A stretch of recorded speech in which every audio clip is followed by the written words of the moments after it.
জীবনের প্রতিটি কাজ ইসলামী বিধিবিধান অনুযায়ী পালন করা ইবাদত। মহান আল্লাহ আমাদের সৃষ্টি করেছেন, তিনি আমাদের লালন পালন করেন, তিনি আমাদের রব, আমরা তার বান্দা। আমাদের জীবন মরণ তার হাতে। তিনি আমাদের জন্য এই মহাবিশ্ব কত সুন্দর করে সাজিয়েছেন। আসমান, জমিন, চাঁদ, সূর্য, ফুল, ফল, নদী-নালা সব আমাদের জন্য সৃষ্টি করেছেন। আমরা সব ভোগ করি। আমাদের সৃষ্টির সেরা জীব হিসেবে তৈরি করেছেন। আল্লাহর দেওয়া অফুরন্ত নিয়ামত ভোগ করার পর এর শুকরিয়া, কৃতজ্ঞতা আদায় করতে হবে। নিয়ামতের শুকরিয়া আদায় করে আল্লাহর দেয়া বিধান মতো চলার নামই ইবাদত। আমরা আল্লাহর আদেশ মতো চলবো এবং তারই ইবাদত করব।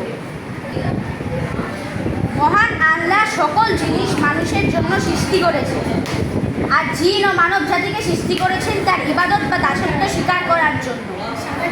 এ সম্পর্কে কুরআন মজিদে আল্লাহ তাআলা ঘোষণা করেন, ওয়ামা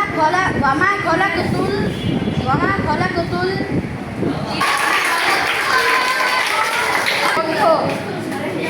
আর আমি জিন ও মানুষকে শুধু আমার ইবাদতের জন্য সৃষ্টি করেছি। সূরা আয-যারিয়াত আয়াত 56। মহানবী সাল্লাল্লাহু আলাইহি ওয়াসাল্লাম ইবাদত সম্পর্কে বলেছেন, যেখানেই থাকো আল্লাহকে ভয় করে চলো। আর কখনো কোনো মন্দ কাজ হয়ে গেলে তখনই একটি ভালো কাজ করে ফেলো, তাহলে এই কাজটি পূর্ববর্তী মন্দ কাজকে মিটিয়ে দেবে। আর মানুষের সাথে উত্তম আচরণ করো। তিরমিজি। আমরা ভালো কাজ করব, অন্যকে সৎ কাজের পরামর্শ দেব, এতে উভয়ই সমান সওয়াব পাবে।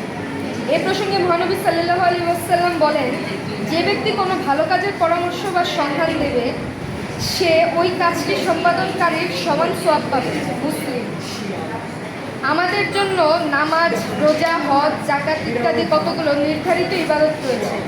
এগুলো নবী করিম সাল্লাল্লাহু আলাইহি ওয়াসাল্লাম যেভাবে আদায় করেছেন আমাদেরকে সেভাবেই করতে বলেছেন। আমরা ঠিক সেভাবেই আদায় করব।